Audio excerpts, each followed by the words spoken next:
Right. నమస్తే. రామ్ గోపాల్ వర్మ వివాదాలకి care of address అయినటువంటి డైరెక్టర్. వివాద అంశాలని తెర మీదకి తీసుకొస్తానంటూ, చిత్రీకరిస్తాను అంటూ నిత్యం వార్తల్లో నిలిచేటువంటి ఒక వ్యక్తి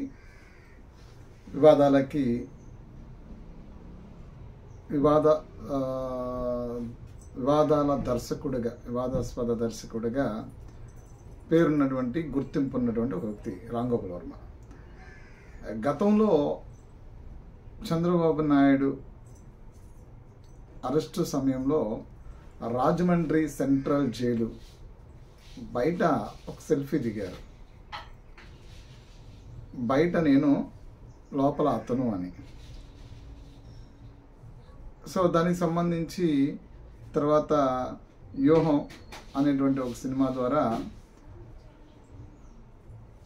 పవన్ కళ్యాణ్, నారా లోకేష్, అదేవిధంగా చంద్రబాబు నాయుడు ఫొటోస్ని మార్ఫింగ్ చేస్తూ చేసినటువంటి ఒక పోస్టుకు సంబంధించి నలపాడు పోలీస్ స్టేషన్లో, ఎక్కడో ఒంగోలు ప్రాంతంలో పోలీస్ స్టేషన్లో ఆయన మీద ఒక ఫిర్యాదు చేసే ఒక వ్యక్తి. ఆ ఫిర్యాదు నేపథ్యంలో అతని మీద రీసెంట్గా విచారణకు రావాలంటూ ఒకసారి పిలిచారు. తర్వాత అతను విచారణకి హాజరు కాలేదు. విచారణకు హాజరయ్యి తర్వాత అతను ఫోన్ స్వాధీనపరచాలి అని అడిగిన సందర్భంలో ఫోన్ కూడా పోలీసులకు ఇవ్వడానికి ఇష్టపడలేదు. అదేదో ఒంగోలులోనే ఒక వైసీపీ ఆఫీసులో ఆ ఫోన్ భద్రపరిచినట్టు తెలిసింది. ఫోన్ స్వాధీనపరచుకోవడానికి ఉన్నటువంటి పోలీసుల దగ్గర అక్కడ ఉన్నటువంటి వ్యక్తులు పోలీసుల్ని ఆ ఫోన్ ఇవ్వలేదు. అక్కడ వివాదం కూడా జరిగింది. అక్కడ చివరెడ్డి భాస్కర్ రెడ్డి అనుచరులు ఆయన పోలీసుల మీద, చివరెడ్డి భాస్కర్ రెడ్డి వీళ్ళందరూ కూడా ఆ ఫోన్ ఇచ్చేదానికి ఇష్టపడలేదు. చివరికి ఫోన్ ఇవ్వలేదు. ఆయన పోలీసులు కూడా వెనక్కి తిరిగి వచ్చేసినటువంటి పరిస్థితి. తర్వాత మరొకసారి విచారణ పిలిచారు. నిన్న విచారణకు హాజరయ్యాడు. విచారణకు హాజరైన నేపథ్యంలో ఇప్పుడు కొన్ని అంశాలు తెర మీదకి వస్తున్నాయి. రాజమండ్రి సెంట్రల్ జైలు లోపల అప్పుడు చంద్రబాబు నాయుడు ఉండినప్పుడు ఆయన ఒక పోస్ట్ చేసి అత్యంత పెద్ద వివాదంగా మార్చినటువంటి అంశం అది. అంటే వాస్తవానికి రాజకీయాలకి ఈ రామ్ గోపాల్ వర్మకి సంబంధం లేదు. సంబంధాలు ఇప్పుడు ఏర్పడ్డాయంటే సినిమాల చిత్రీకరణ కోసం నేపథ్యంలో, అంటే ఈయనకి సినిమా అవకాశాలు పూర్తిగా కనుమరుగైపోయిన పరిస్థితుల్లో బయోపిక్స్ పేరిట వాస్తవ నిజ జీవిత సంఘటనల్ని ఆధారంగా సినిమాలు చేస్తానంటూ రక్త చరిత్ర పార్ట్ 1, 2 అంటూ రకరకాల కల్పనా కథలతో సినిమాలు మొదలుపెట్టాడు. అది యోహం 2 ఇలా రకరకాలుగా ఈ లక్ష్మీ ఎన్టీఆర్ అంటూ చంద్రబాబు నాయుడిని, అదేవిధంగా లోకేష్ని, వీళ్ళని టార్గెట్ చేస్తూ సినిమాలు చేశాడు. ఎందుకు ఈ సినిమాలు చేస్తున్నాడు అంటే ఆయన ఈ వైఎస్ఆర్సీపీ పార్టీకి అమ్ముడుపోయాడు. అంటే అప్పట్లో వైఎస్ఆర్సీపీ పార్టీ ఇటు సోషల్ మీడియాలో బాగా యాక్టివ్గా పనిచేయగలిగినటువంటి వాళ్ళని, అదేవిధంగా ఇలాంటి అంటే ప్రజలకి ఒక దృశ్యం, అంటే ఒక వీడియో ఎప్పుడు కూడా ప్రజల మైండ్లో ఉండిపోతుంది. కాబట్టి ఆ విధంగా పొలిటికల్ స్ట్రాటజీని ఉపయోగిస్తూ ప్రజల మైండ్లోకి చొచ్చుకుపోయే విధంగా కొన్ని అబద్ధ కల్పన కథలని చిత్రీకరించే బాధ్యత ఈ సోషల్ మీడియాలో కొంత ఒక టీం పనిచేస్తూ ఉంటే, ఇలా మూవీ చిత్రీకరణ పేరుతో ఇంకో టీంని హైడ్ చేసుకున్నారు. ఆ హైడ్ చేసుకున్న వాళ్ళలో రామ్ గోపాల్ వర్మ ఉన్నారు. రామ్ గోపాల్ వర్మకి, చంద్రబాబు నాయుడికి ఏమన్నా ఆస్తి వివాదాలు, రాజకీయ వివాదాలు,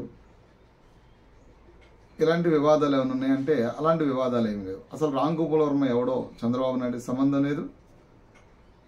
చంద్రబాబు నాయుడు ఓ రాష్ట్ర ముఖ్యమంత్రిగా, ప్రతిపక్ష నేతగా రామ్ గోపాల్ వర్మకి సంబంధం ఉంటుంది. ఎందుకంటే ఈ తెలుగు రాష్ట్రాల్లో సినిమాలు తీసుకోవాలి అన్నా, తెలుగు రాష్ట్రాల్లో సినిమాలు ఆడించుకోవాలన్నా ప్రభుత్వ అనుమతులు కావాలి కాబట్టి ఉంటుంది. కానీ అసందర్భోచితంగా చంద్రబాబు నాయుడిని వ్యక్తిగా అంటే సినిమాల రూపంలో చిత్రీకరణ చేయటం వేరు, వ్యక్తిగా దూషించడం వేరు. వ్యక్తిగా దూషించేటువంటి ప్రయత్నం చేశాడు రామ్ గోపాల్ వర్మ. అసలు అది ఎందుకు చేశాడు అనేది మనం దాన్ని లోతుగా దర్యాప్తు చేస్తే అతను అప్పుడున్నటువంటి ప్రభుత్వానికి అప్పుడున్న ప్రభుత్వానికి అతను అమ్ముడుపోయాడు. సినిమాల రూపంలో సినిమా చిత్రీకరణ చేస్తుంటూ వాళ్ళ దగ్గర పెద్ద ఎత్తున డబ్బులు తీసుకున్నాడు. ఆ డబ్బులు ఎలా తీసుకున్నాడు అనేది మనం ఒక ఎగ్జాంపుల్ కూడా చెప్పచ్చు. ఇప్పుడు ఈయన తీసిన సినిమా వ్యూహం అది వాడలేదు, అసలు సినిమా పెద్దగా ఏం ఆడలేదు, జనం చూడలేదు కూడా. అసలు వ్యూహం అనే సినిమా వచ్చి వెళ్ళిపోయిందనే విషయం కూడా ఎవరికి తెలియదు. ఆ సినిమాలో ఏపీ ఫైబర్ డిజిటల్ కార్పొరేషన్కి ఆ సినిమాని కొన్నారు. ఆ సినిమాని ఎందుకు కొన్నారంటే అందులో ఉద్దేశాన్ని మనం చాలా ఈజీగా తెలుసుకోవచ్చు. ఎన్నో మంచి సినిమాలు, ఎన్నో గొప్ప సినిమాలు, ఎంతో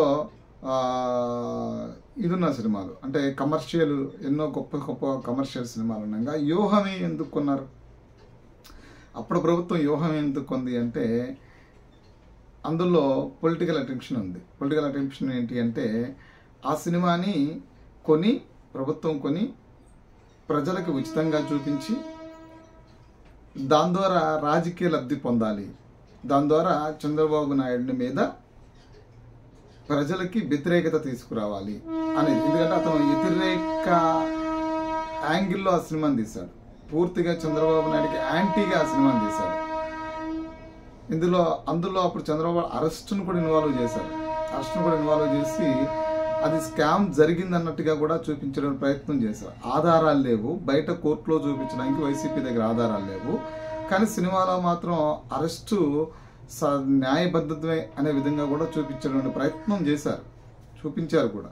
సో అలాంటివి ఎన్నో చేసి చివరికి ఆ సినిమాని ఏపీ డిజిటల్ కార్పొరేషన్ నుండి 2 కోట్ల రూపాయలు ఆయనకి బదిలీ చేశారు. GV Reddy AP fibre chairman అయిన తర్వాత వాళ్ళకి నోటీసులు కూడా ఇచ్చారు. దాని మీద ఏం జరిగిందని తెలియాలి. సో ఇప్పుడు ఆ కేసుకు సంబంధించి అప్పుడు ఆయన పోస్టులు మార్పింగ్లు చేసి, ఫోటోలు మార్పింగ్ చేసి పోస్టులకు సంబంధించి విచారణ ఎదుర్కొంటున్నాడు. సో అప్పుడు కూడా ఫోను వైసీపీ కార్యాలయంలో పెట్టొచ్చాడు. ఇప్పుడు మరలా విచారణ పిలిచారు.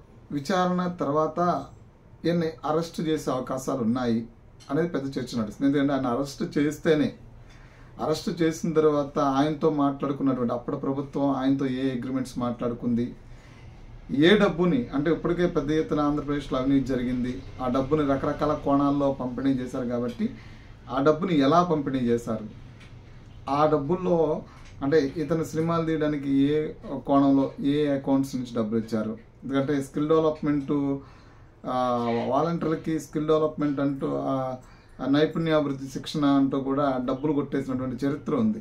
సో ఇతనికి ఏ ఆస్పెక్ట్స్లో డబ్బులు ఇచ్చారు, ఇతనికి వెళ్ళినటువంటి డబ్బులు ఎలా వెళ్ళాయి, డిజిటల్ కార్పొరేషన్ నుంచి 2 కోట్ల రూపాయలు అర్హత లేకపోయినా ఎందుకు ఈ సినిమాని కొని ఇచ్చారు, ఇలాంటివి ఎన్నో అంశాలుకి అతను కూడా ఆన్సర్ చేయాల్సి ఉంది. కాబట్టి అతన్ని అరెస్ట్ చేస్తారు, ఒక 10 రోజులలో అరెస్ట్ చేస్తారు. అరెస్టు తర్వాత ఇతని మీద ఇలాంటి ఎన్నో అంశాలు, ఇతను అమ్ముడుపోయి ప్రభుత్వం డబ్బుని తీసుకుని పార్టీకి లబ్ధి చేరే విధంగా ఇతను పనిచేయడమే కాకుండా ఇతనితో వాళ్ళు చేసిన ఒప్పందాలు ఏంటి అనేది కూడా వెలుగులోకి రావాల్సినటువంటి అంశం ఉంది. అట్ ద సేమ్ టైం అతను కొట్టేసినటువంటి డబ్బులు ఏవైతే ఉన్నాయో 2 కోట్ల రూపాయలు తిరిగి చెల్లించాల్సినటువంటి బాధ్యత ఉంది. ఆ చెల్లింపులు కూడా జరగాలి. కాబట్టి వీటికి సంబంధించి అతను ఏపీ ఫైబర్లో కొట్టేసినటువంటి డబ్బులు, ఆ డబ్బులు డిజిటల్ కార్పొరేషన్ ద్వారా కొట్టేసినటువంటి డబ్బులు తిరిగి ప్రభుత్వం వసూలు చేయాలి. దానికి సంబంధించి అతని మీద యాక్షన్ ఉంటుంది. ఆ యాక్షన్లో భాగమే ఇప్పుడు విచారణ జరిపిన తర్వాత అరెస్టు చేస్తారు. ఒక 10 రోజుల్లో అరెస్టు చేస్తారు. 10 రోజుల అరెస్టు తర్వాత ఈయన ఎక్కడైతే రాజమండ్రి సెంట్రల్ జైలు బయట నిలబడి అతను లోపల నేను బయట సెల్ఫీ తీసి పెట్టాడో సేమ్ అంటే ఇతను లోపల చూడాలి అని ఏదైతే ఫీల్ అయ్యాడో 10 రోజుల్లోనే రాజమండ్రి సెంట్రల్ జైలు లోపల ఎలా ఉంటుందో అంటే ఇతను అప్పుడు ఫీల్ అయ్యాడు. లోపల ఎలా ఉందో చూడాలి అని చెప్పని ఇతను ఫీల్ అయ్యాడు. మరి దానికి ఎందుకు ఫీల్ అయ్యాడో తెలియదు. సో ఇప్పుడు ఈ రాజమండ్రి సెంట్రల్ జైలు లోపల ఎలా ఉంటుందో 10 రోజుల్లోనే ప్రభుత్వం చూపించేటువంటి అవకాశం కూడా కనిపిస్తుంది. ఎందుకంటే పరిణామాలు అతని విచారణకు ఇప్పుడు పిలిచినటువంటి విధానం చూస్తూ ఉంటే ఫోన్లు వైసీపీ ఆఫీసులో దాచి రావటం, ఆ దాచి రావటం వెనకాల ఉన్నటువంటి కోణం ఏంటి అనే దాన్ని ఎన్ని దగ్గరగా చూస్తూ ఉంటే కనుక 10 రోజుల్లో సెంట్రల్ జైలు లోపల ఎలా ఉంటుందో రామ్ గోపాల్ వర్మ త్వరగానే చూసేటువంటి అవకాశం కూడా కనిపిస్తుంది.